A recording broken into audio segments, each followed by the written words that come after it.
Did you ever had that eerie feeling that someone or something was watching you? You're not alone. Before we uncover the terrifying truth, like this video and comment your location. Let's step into the shadows together. I've been an avid hiker my entire life, but what happened on the Appalachian Trail 3 years ago has left me questioning everything I thought I knew about the wilderness.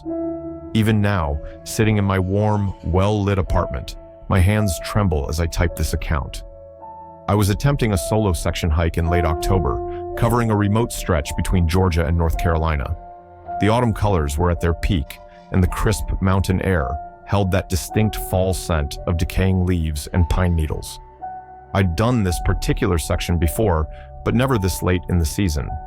The first 2 days were uneventful. I maintained a steady pace, stopping at designated shelters each night and exchanging pleasant conversation with the few other hikers I encountered. It wasn't until the third day that things began to feel wrong. It started with the trail markers. Anyone familiar with the AT knows about the white blazes painted on trees that guide hikers along the trail. I'd been following them all morning when I noticed something odd, a blaze that seemed slightly off color, more cream than white. I almost missed it in the morning light, but something about it caught my eye. As I approached, I realized the paint looked fresh, still slightly wet at the edges. I checked my trail app, confirming I was on the right path. The marker was exactly where it should be, so I shrugged it off and continued hiking. But over the next few miles, I noticed more of these off-white blazes, each one seeming slightly different from the last. Some appeared to be deliberately painted over the original white marks. By early afternoon, the weather had taken a turn. Dense fog rolled in, unusually thick for that time of day. The temperature dropped rapidly, and the woods grew eerily silent. No bird calls, no rustling leaves, just the sound of my own breathing and footsteps on the leaf-strewn trail. I came across another cream-colored blaze, but this one was different. The paint had run down the tree trunk in thin rivulets, creating a pattern that looked disturbingly like elongated fingers reaching toward the ground. As I stood there staring at it, I heard what sounded like a branch breaking somewhere in the fog behind me. I spun around, but the fog had become so thick I could barely see 20 feet in any direction. Another crack, closer this time, followed by what sounded like footsteps crunching through leaves, but they were too heavy to be human, and too deliberate to be an animal. My heart racing, I picked up my pace. The trail markers were becoming harder to spot in the fog, and I noticed, with growing unease, that they were all that off-white color now. Some seemed to be glowing faintly in the mist, which I told myself had to be a trick of the light. The footsteps continued to follow, always just out of sight. Sometimes they seemed to come from behind me, sometimes from the sides, and occasionally, most disturbingly, from somewhere ahead. I began to run, my heavy pack bouncing painfully against my back. That's when I saw it, a trail marker unlike any other. The paint was red-brown, still wet, and had a metallic smell that made my stomach lurch.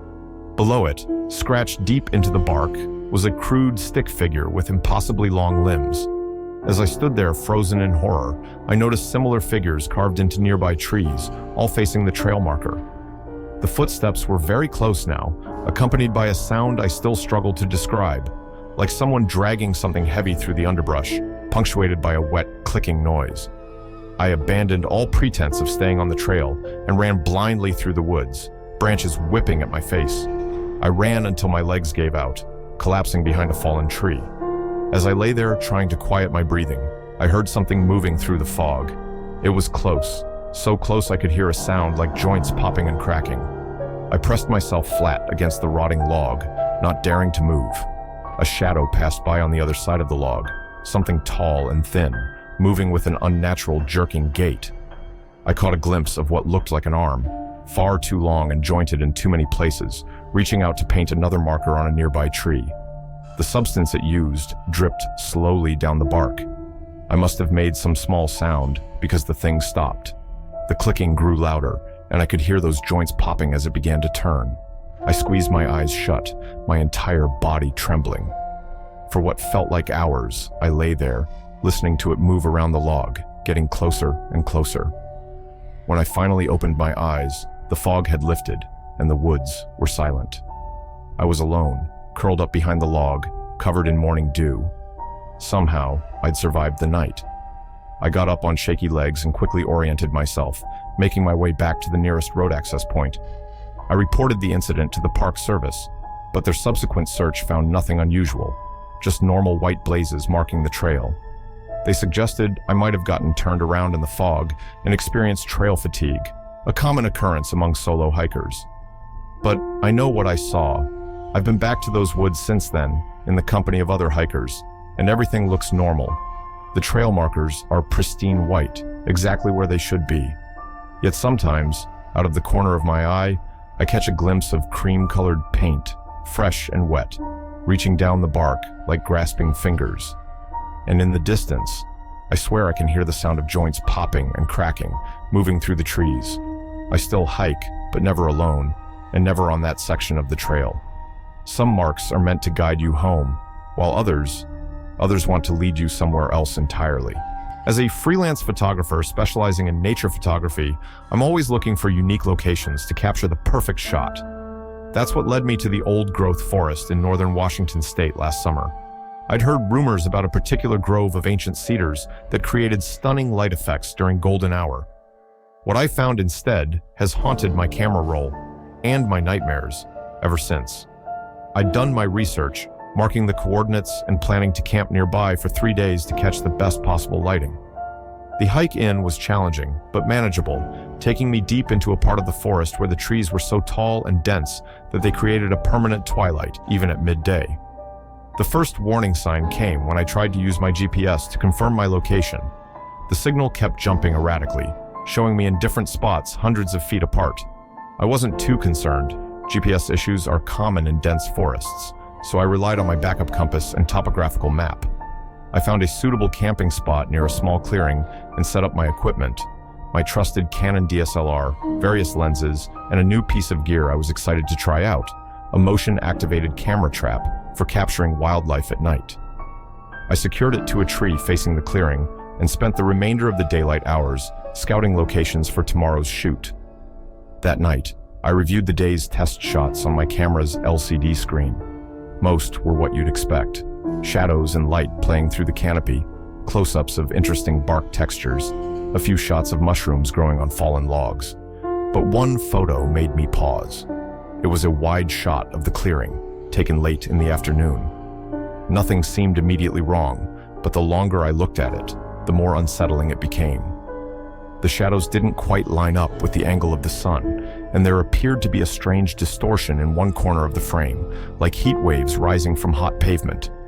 I zoomed in on the distortion, and my blood ran cold. Within the warped area, barely visible, was what looked like a face. Not human, not animal, but something in between. The features were stretched and twisted, with too many eyes arranged in an impossible pattern. I quickly convinced myself it was just a trick of light and shadow, but I couldn't shake the feeling of wrongness it gave me. Sleep came fitfully that night. The forest was unusually quiet. No owl calls, no rustling of small animals. Around midnight, I heard the distinctive click of my camera trap being triggered, then again and again. Something was moving around the clearing. When morning came, I practically ran to check the camera trap. What I found made no sense. The camera had indeed been triggered multiple times, but every photo was completely black, as if something had covered the lens. Yet there were no smudges or debris on the camera, and it was still perfectly aligned as I had left it. I decided to press on with my planned shoot. The morning light was perfect, filtering through the canopy in ethereal beams. I took dozens of photos, moving deeper into the forest. It wasn't until I stopped to change lenses that I noticed something strange. The photos on my LCD screen didn't match what I was seeing through the viewfinder. The images showed a darker, more twisted version of the forest. In each shot, the trees appeared to be bent at impossible angles, their bark rippling like water.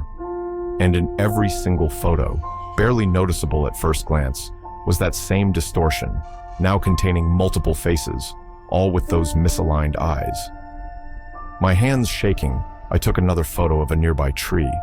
When I checked the screen, my heart nearly stopped. The distortion had grown larger, and one of the faces was clearly turned toward the camera. Worse, I could now make out what looked like elongated limbs reaching out from behind the tree, though I saw nothing like that with my naked eyes. I started packing my gear, trying to tell myself I was being irrational. That's when I noticed the absolute silence had returned. No wind in the trees, no birds, nothing. Just the sound of my own panicked breathing and the occasional click of my camera, which I had not touched. I looked at the camera in my hands. It was taking photos on its own, the shutter clicking rapidly. With each shot, I could see the distortion growing larger on the LCD screen, the faces moving closer, those twisted limbs reaching further out of the frame. I dropped the camera and ran. Behind me, I could hear the shutter still clicking, faster and faster, like manic laughter.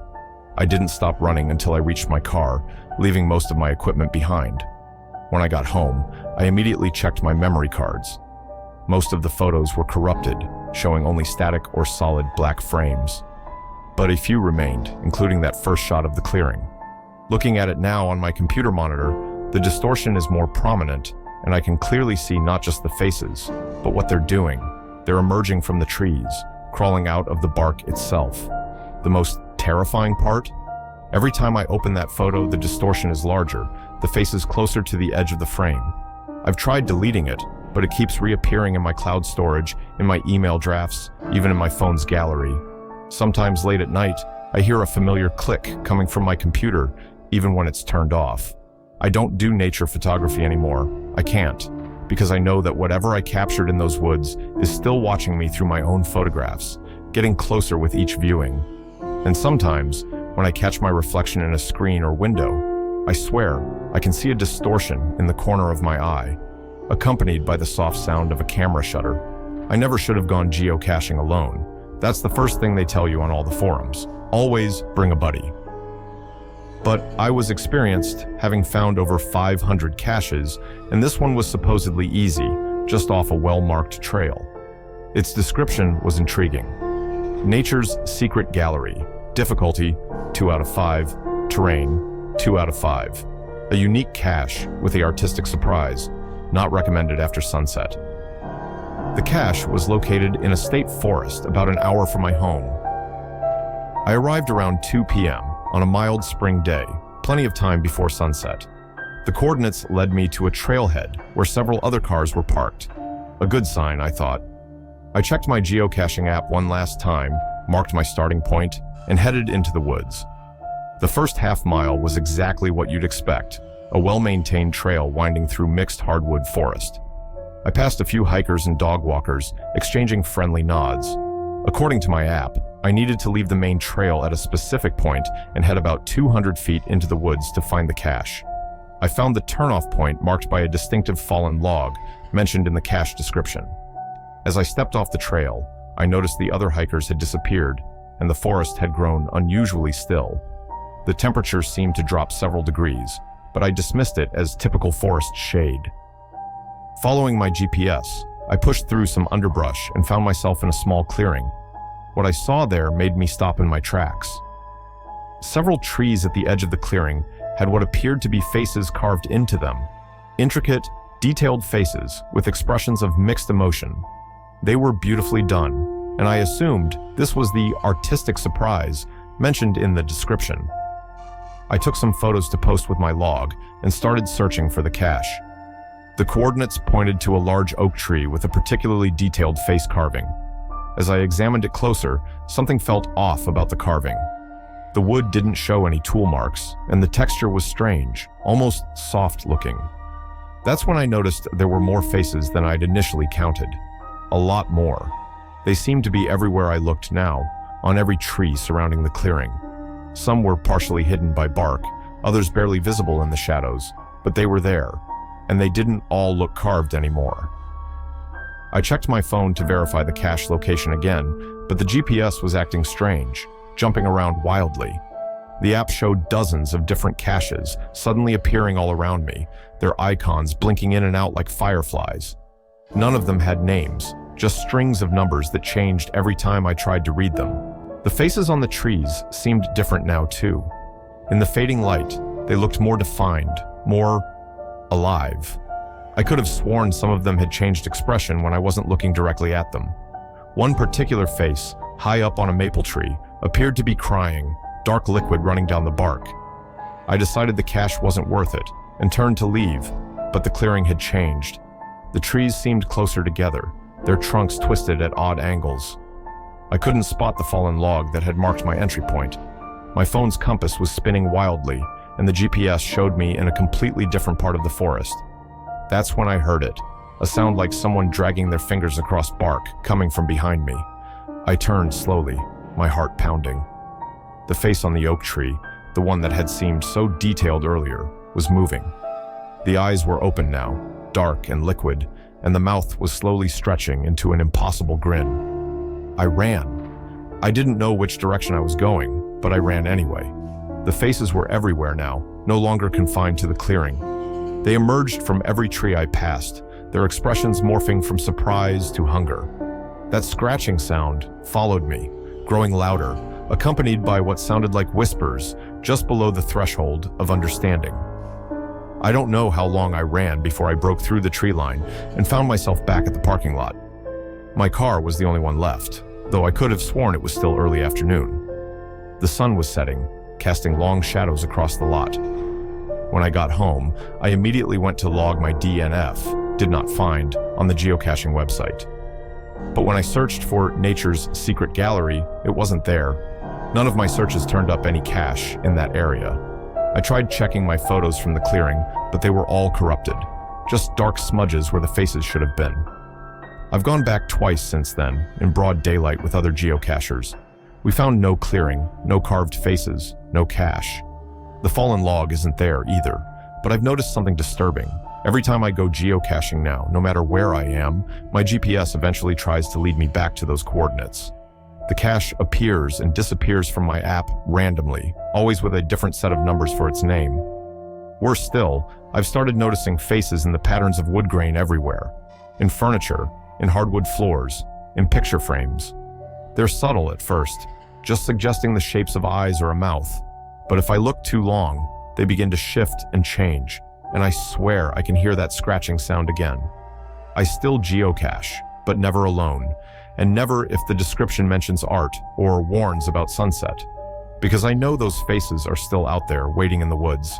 And sometimes, when I'm looking through potential caches on the app late at night, I see one listed with just numbers for its name, its coordinates changing every second, trying to draw me back to that clearing where the trees have faces and the faces have hunger.